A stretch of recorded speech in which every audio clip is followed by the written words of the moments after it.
25 दिसंबर 1872 को मधुबनी जिले के सरिसपई गांव में जन्मे सर गंगानाथ झा ने अपने स्कूल की पढ़ाई दरभंगा जिले में अपने रिश्तेदारों के यहाँ रहकर पूरी की।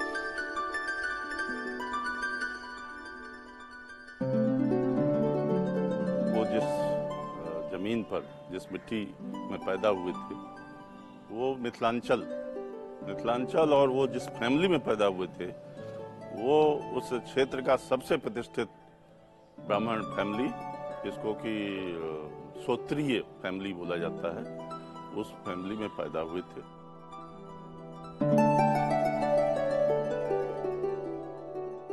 स्वतंत्रता पूर्व के भारत की ब्रितानी भारत में भारतीयता, भारत विद्या, संस्कृत और संस्कारों के निर्माण के साथ साथ समूची उच्च शिक्षा की पुनर्रचना करने वाले व्यक्तित्व का नाम सर गंगानाथ झा है। मातृशक्ति की ओर से, पितृशक्ति की ओर से जो आहुति मिली थी, सोम की जो आहुति मिली थी अग्नि में, वो आहुति, क्योंकि सोम और अग्नि दोनों नहीं मिलेंगे तो सृष्टि नहीं हो सकती।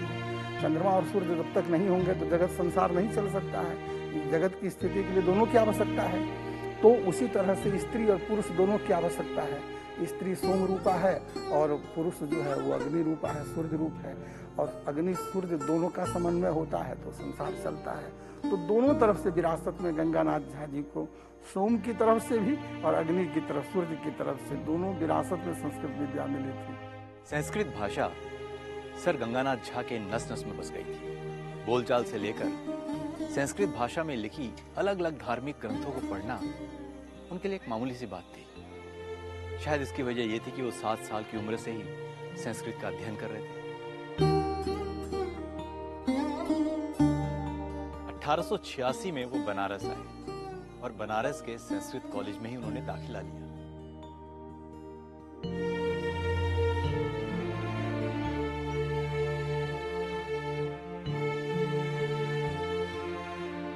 (1892) में एमए की डिग्री प्राप्त करने के बाद 24 साल की उम्र में दरभंगा राज्य के महाराज ने उन्हें वहां की लाइब्रेरी में लाइब्रेरियन नियुक्त किया।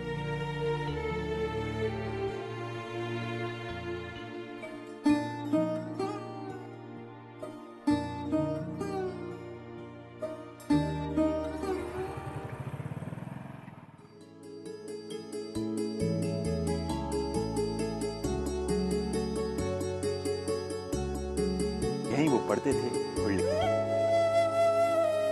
किताबों से तो रिमोट आए, पूरा टाइम किताबें पढ़ते, लिखते और सोचते रहते।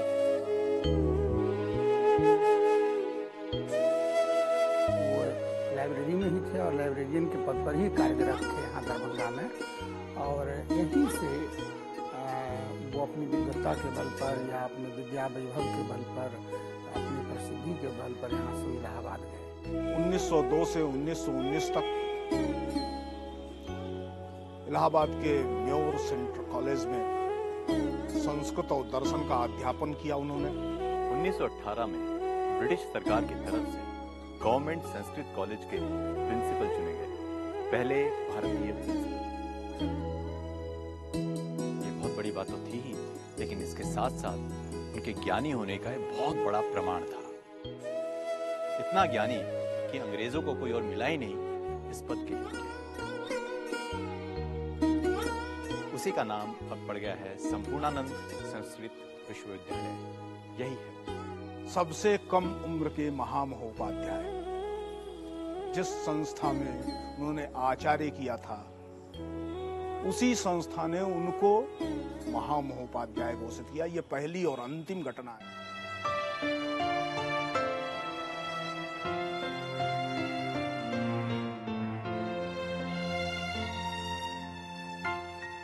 सुनिए।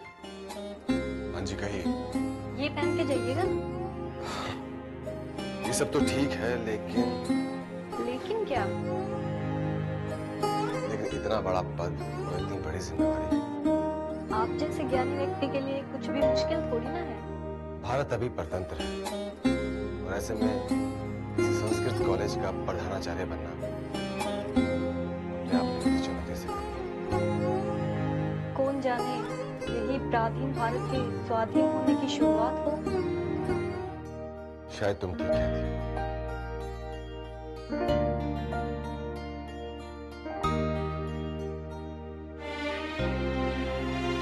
1919 में गवर्नमेंट संस्कृत कॉलेज, जिसको उस समय के लोग क्वींस कॉलेज के नाम से जानते थे, उसके प्राचार्य बने, प्रथम भारतीय प्राचार्य। इसके पूर्व 1848 से लगातार, जब से ये पाठशाला से कॉलेज के रूप में आया था, कोई न कोई अंग्रेज प्राचार्य ही होता था। लेकिन पहली बार गंगानाथ झा एक भारतीय गवर्नमेंट संस्कृत कॉलेज, यह गवर्नमेंट संस्कृत कॉलेज उस समय दुनिया में किसी भी विश्वविद्यालय से बड़ा शिक्षण संस्थान था, न केवल भारत बल्कि नेपाल में भी।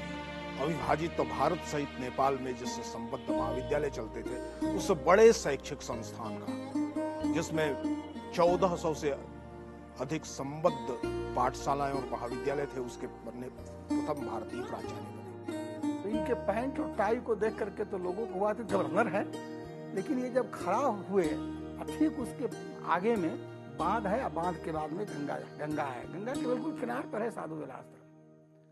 तो जब ये खड़ा हुए मंच पर, तो ये जगन्नाथ विरचित संपूर्ण गंगा लहरी का पारायण खड़े खड़े पहले ही कर गए, तब स्पीच देना शुरू। संपूर्ण गंगा लहरी का पारायण इन्होंने किया, मैं बैठा हुआ था सुन रहा था। अब सबको लगे कि ये आदमी गंगा लहरी का पारायण कर रहा है, इसको संस्कृत से क्या लगाव होगा, संस्कृत कैसे इसने इतना याद किया, कैसे पढ़ा। बड़े बड़े विद्वान भी थे, अद्वैत वेदांत सिद्धांत के वहाँ सन्यासी लोग थे, पूरे साधुओं की सभा थी, सब विद्वान होते हैं उसमें। और उनकी विद्वत्ता और उनके उच्चारण और उनके श्लोक पाठ को देखकर लोग अंगुली को दांत से काट रहे थे कि गवर्नर और गंगा लहरी का पारायण। तो उन्होंने अपने संबोधन में कहा कि मैंने तो सोचा कि मैं हरिद्वार में आया हूँ, साधु संतों का आश्रम है, वेद वेदांत का उपदेश सुनेंगे, यहाँ विद्या की बात होगी। लेकिन गेट पर जब आया तो मुझे तो सैल्यूट दिया गया, क्योंकि वो जो बॉडीगार्ड लोग होते हैं, पर्सनल गार्ड सब, वो तो साधु संत भी ऐसी बड़े संपन्न थे। तो गेट पर उनके यहाँ जैसे पुलिस सलामी देती है, उस तरह से उनको भी सलामी दी गई, क्योंकि उनके अपने लोग थे। तो इस पर उन्होंने कटाक्ष किया कि साधु संतों के आश्रम में तो शास्त्रों की चर्चा होनी चाहिए, लेकिन हमको सलामी दी गई, और ये यहाँ कैसे हुआ। और उसके बाद में उन्होंने अपना भाषण किया और फिर भाषण देकर गए। इसके लिए जीवन में उतने बड़े व्यक्ति होने के बाद भी उन्होंने एक संकल्प रखा था कि किसी को अपॉइंटमेंट नहीं देना है दूर तक का। उनसे कोई मिलने की बात करता था तो उसको तुरंत बुला देते थे, अथवा कहते थे जब भी आपके पास समय होगा आइएगा, मैं आपसे मिल लूंगा। अन्यथा अपने समय का एक क्षण भी किसी को प्रतीक्षा कराने में व्यतीत करना, किसी की प्रतीक्षा करने में व्यतीत करना, यह संभव न। सर गंगानाथ झा एक साथ इलाहाबाद यूनिवर्सिटी के वाइस चांसलर थे, ब्रिटिश इंडिया स्टेट काउंसिल के मेंबर थे, सेंट्रल एजुकेशन बोर्ड के एडवाइजर थे। ये इनमें से एक ही काम एक व्यक्ति के लिए पर्याप्त है, एक साथ इन तीनों कामों को निभाना और प्रतिदिन कम से कम 80 पेज लिखने के संकल्प को भी निभाना। और लिखना है तो पढ़ना भी पड़ेगा, तो उसके लिए 80 पेज लिखने के लिए सैकड़ों पेज प्रतिदिन पढ़ना। ये सब कुछ सिर्फ इसलिए कर सके कि उन्होंने जिस क्षण जो कार्य करना था उसी क्षण वो किया, कल के लिए नहीं डाला। संस्कृत के अलावा हिंदी और फारसी में भी वो बहुत सिद्धस्त थे और न्याय शास्त्र का ज्ञान भी उन्हें बहुत। संस्कृत के ज्ञाता तो थे ही, संस्कृत के साथ साथ एक सबसे बड़ी विशेषता थी कि वो अंग्रेजी के भी बहुत अच्छे ज्ञाता थे। और उनके गुरु थे महामहोपाध्याय जयदेव मिश्र। तो जयदेव मिश्र के पास डॉक्टर सर्वपल्ली राधाकृष्णन गीता पढ़ने आते थे, वो बहुत बड़े दार्शनिक थे। तो जयदेव मिश्र बहुत संस्कृत के बहुत बड़े विद्वान थे, अंग्रेजी उनको नहीं आती थी, और उनसे पढ़ने के लिए विदेश से बड़े बड़े लोग आते थे काशी में। तो वो संस्कृत में बोलते थे, संस्कृत में पढ़ाते थे। तो एक अंग्रेजी का माध्यम कोई चाहिए कि इससे अंग्रेजी के माध्यम से दर्शन को, संस्कृत को लोगों के सामने में प्रस्तुत कर सके। तो इसी उहापोह में सर गंगानाथ झा जी जैसे शिष्य उनको मिल गए काशी में, उनसे मिलने जाते थे, रहते थे। तो उन्होंने कहा कि देखिए मेरे अंदर जो कमी है उसको आप पूरा करें, क्योंकि अंग्रेजी का ज्ञान न होने के कारण मैं वो अंग्रेजी में नहीं बता पाता हूँ, तो आप ज़रूर अंग्रेजी पढ़िए। तो उन्होंने प्रोत्साहित किया गंगानाथ झा को, और गंगानाथ झा वस्तुतः शुद्ध संस्कृत के विद्वान थे, लेकिन बाद में उन्होंने अंग्रेजी पढ़नी शुरू की और अंग्रेजी में बड़ी अच्छी ख्याति उनकी हुई। आधुनिकतम विद्या से परिचित होने के बाद भी पूरी दुनिया सर गंगानाथ झा को जानती थी। दुनिया के सभी देशों से स्थायी आमंत्रण पड़े रहते थे, फिर भी उन्होंने तय किया था भारत छोड़ करके नहीं जाना है, कभी नहीं जाना है।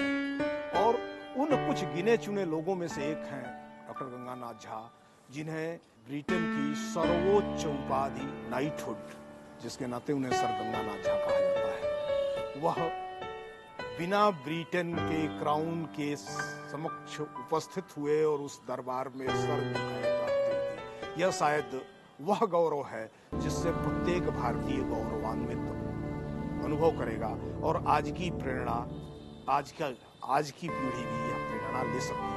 उनको ब्रिटिश काउंसिल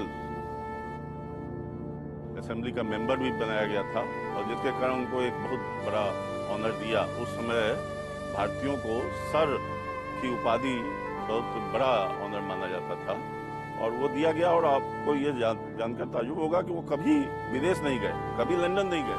भारत के ऊपर जो एक पुरानी टिप्पणी थी कि संपूर्ण भारत का ज्ञान यूरोप के किसी विश्वविद्यालय की किसी लाइब्रेरी के एक शेल्फ से अधिक नहीं है, इसको गलत साबित कर सके। और भारत में जो उस कालखंड में जो उन्होंने सूचीबद्ध किया था, 1.5 लाख से अधिक जो पुस्तकें लिखी गई थी, उन ग्रंथों का परिचय यूरोप को भी प्राप्त हो सके, इस चुनौती का उन्होंने सफलतापूर्वक सामना किया। 1920 से 1923 तक sir Ganganath Jha central British government of India के काउंसिल ऑफ स्टेट्स के पद पर थे। 1923 में वे इलाहाबाद यूनिवर्सिटी के वाइस चांसलर नियुक्त हुए, और 1932 में जब वो रिटायर हुए तो उनके सुपुत्र डॉक्टर अमरनाथ झा वहां के वाइस चांसलर बने। और तब बेटा अमरनाथ, मैंने इस यूनिवर्सिटी को अपने जीवन का बहुत बड़ा हिस्सा दिया है। आज तुम्हें इस वाइस चांसलर के पद पर देखकर मन खुशी से फूला नहीं समा रहा। बाबूजी, मैं आपके आदर्शों पर चलकर इस यूनिवर्सिटी को और आगे ले जाऊं। अच्छी बात है बेटा। फिलहाल मेरे घर जाने का वक्त, मैं चलता हूं। मैं दफ्तर की गाड़ी बुलवा देता हूँ, 2 मिनट रुकिए। नहीं बेटा, मैं दफ्तर की गाड़ी इस्तेमाल नहीं कर सकता, क्योंकि अब मैं इस पद पर जो नहीं। ये आप क्या कह रहे हैं बाबूजी? पहले तो आप थे ना इस पद पर, और अभी मैं हूँ। आप गाड़ी में चाहिए। नहीं बेटा, सरकारी गाड़ी केवल सरकारी काम के लिए ही इस्तेमाल होनी चाहिए, अपने स्वार्थ के लिए नहीं। तुम फिक्र मत करो बेटा, मैंने अपनी गाड़ी बनवा ली है। अपना ख्याल रखो।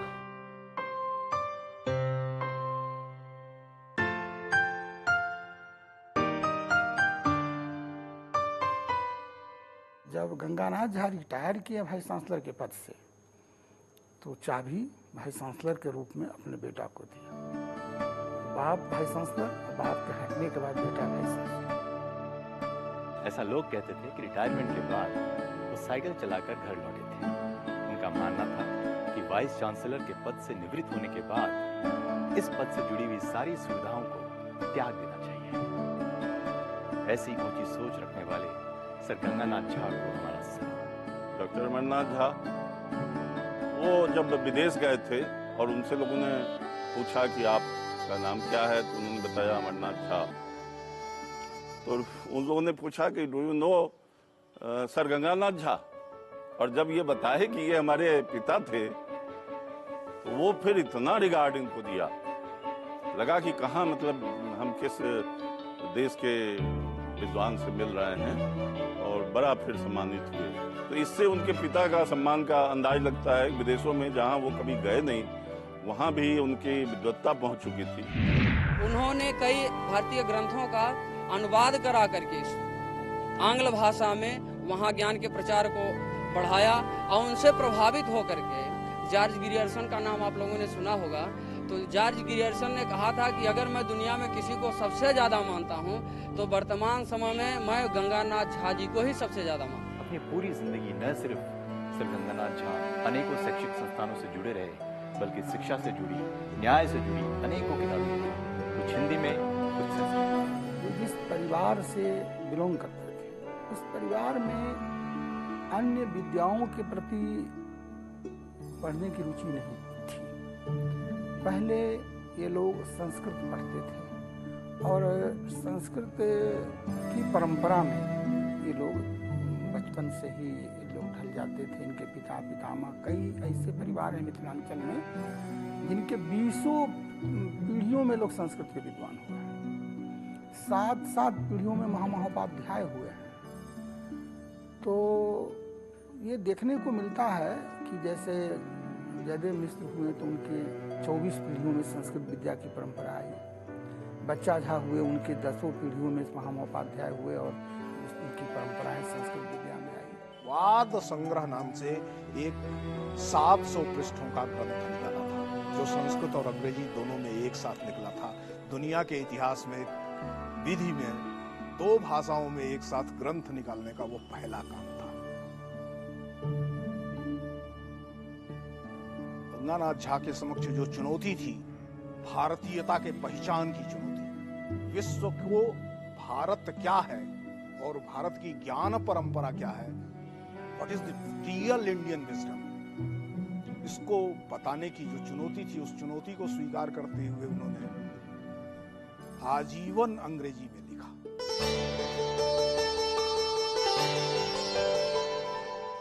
ट्रांसलेशन उन्होंने बहुत किया है, एडिट उन्होंने बहुत किया है।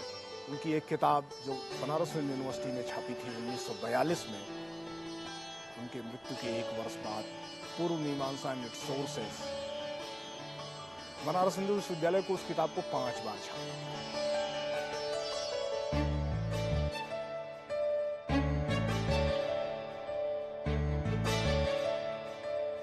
चलिए जानते हैं आज के छात्र, यहाँ के युवा और प्रोफेसर उनके बारे में क्या जानते हैं। संस्कृत का प्रचार या कहिए तो भारतीय संस्कृति का प्रचार उन्होंने विश्व में ऐसे रखा कि क्या वो पूरे विश्व वाले उस ज्ञान से लाभान्वित हों। विदेशी गुलामियों को भगाने के लिए भी उनके अनेक कार्य हुए हैं।